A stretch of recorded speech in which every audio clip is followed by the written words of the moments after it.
In this video, I'll take a look at a compact infrared camera created by a mad genius. This is the Kolari Pocket, an affordable point-and-shoot camera converted for full-spectrum and infrared photography. It's essentially a gateway drug to the world of infrared photography. We'll start with the basics, why this camera is mad, why it's genius, and the software magic that makes it work. At the end of the video, I'll talk about who this camera is for and a few tips for using it. I previously did a preview of the Kolari Pocket, and here's a link to that video. For all of the images shown, I've done basic edits such as white balance, exposure, and channel mixer to swap colors. I'll include a link in the description where you can view these images at full resolution.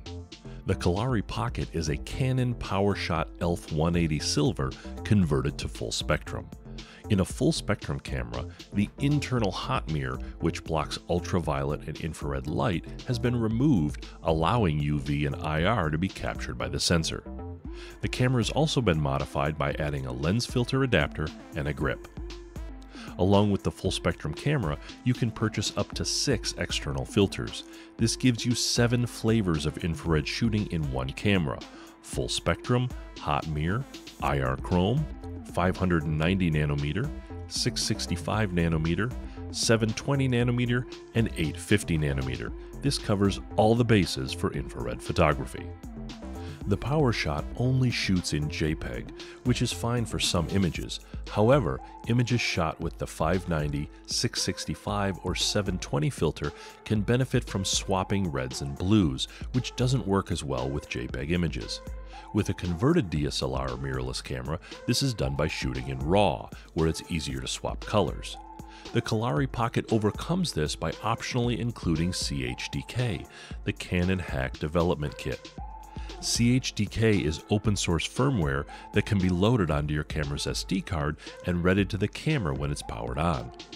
It gives you the ability to save images to raw DNG files. Includes exposure bracketing, histogram, aperture priority, shutter priority, manual mode, and many other features. CHDK lives on the SD card and makes no permanent changes to the camera. Okay, let's talk about the mad parts of the Kolari Pocket. The lens is not great. Distortion, vignetting, chromatic aberration, purple-green color fringing, it's all here. The small sensor has noise, limited dynamic range, and lacks detail. The in-camera lens corrections somewhat address these issues before the JPEG is saved. Bracketing with CHDK can help with the limited dynamic range. Bracketing can also be tied to the camera's continuous shooting mode, making it easy to bracket by switching to continuous mode, then just switch to single shot mode for non-bracketed shooting. The camera shoots JPEG only by default. JPEGs are great when shooting in full spectrum or with filters that do not require a channel swap, such as hot mirror, IR chrome, or 850. RAW files are better suited for filters that require a channel swap, such as 590, 665, or 720. CHDK addresses this by creating RAW images in the DNG format. Since RAW images are not normal for this camera, your editing software will not have pre-built lens corrections. You can use lens corrections for a similar model Canon PowerShot camera or manually fix distortion, fall off, and noise. The autofocus on the PowerShot ELPH 180 misses focus occasionally for no obvious reason. This is my biggest frustration with this camera. I can understand when the camera focuses on something else in the shot, such as on the ground in this shot. However, when literally everything in the shot is at infinity, there's no reason to miss focus. Yet this is when it misses the most. The filter adapter is glued on. I originally had stored the camera in a tight case, which probably put pressure on the glue and shifted the adapter. I switched to a roomier case to avoid this issue. Be careful not to put too much excess pressure on the filter adapter. The viewfinder can be hard to see in the sun. It wasn't until I was reviewing images in the shade that I realized that I forgot to set the white balance when shooting with the IR chrome filter. The build quality of the camera is meh. It's what you'd expect from a plastic $100 camera. Now, let's talk about the genius part of the Kolari Pocket. This full spectrum converted camera costs only $225 US. With 6 filters, the cost is only $300.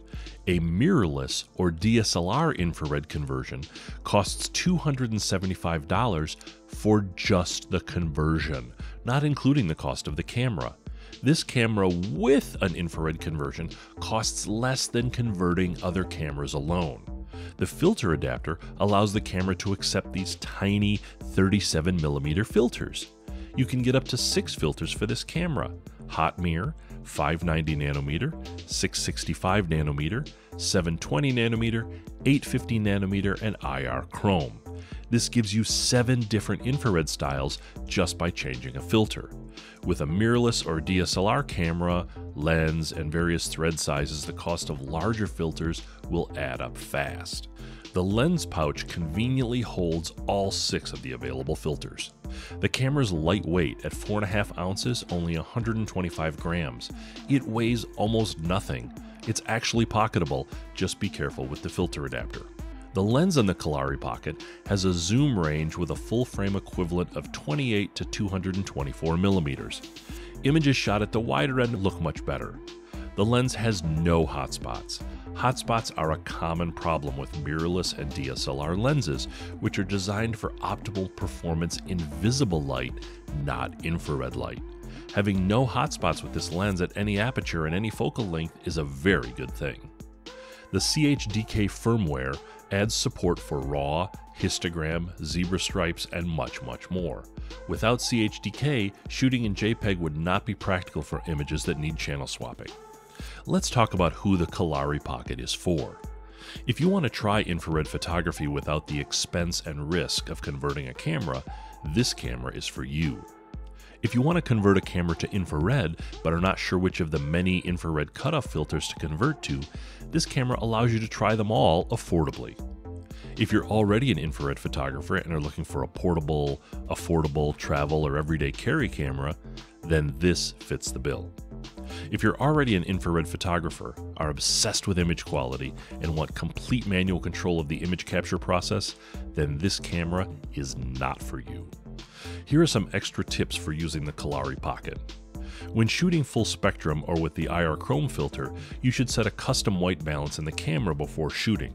This will produce JPEG images which look great without color swapping and even without much editing. Point to clouds, the sidewalk, or any neutral subject to set a custom white balance.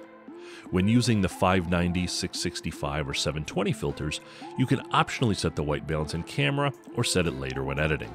This is a benefit of shooting RAW. You don't need to worry about white balance when shooting. When shooting with the 850 filter, white balance is less critical. You may wish to sample various white balance settings in camera if you plan to use JPEG. You'll probably want an extra battery or two. I'll put a link in the description for third-party batteries that I purchased. Some photo editors don't work well with images shot on the Kolari Pocket. The Adobe DNG Profile Editor won't open DNG files created by CHDK. This limits Lightroom and Photoshop to editing images that don't need a channel swap, such as those shot in full spectrum, IR chrome, 850, and with the hot mirror. Raw Therapy, which typically works well for infrared images, struggled to set a white balance on some full spectrum 590 and 665 images. Affinity Photo is good, but you'll need to develop the image before you can apply the channel swap. And finally, both Darktable and On1 were fast and solid on all images shot with the Kolari Pocket. I recommend using Darktable or On1 with Kolari Pocket images.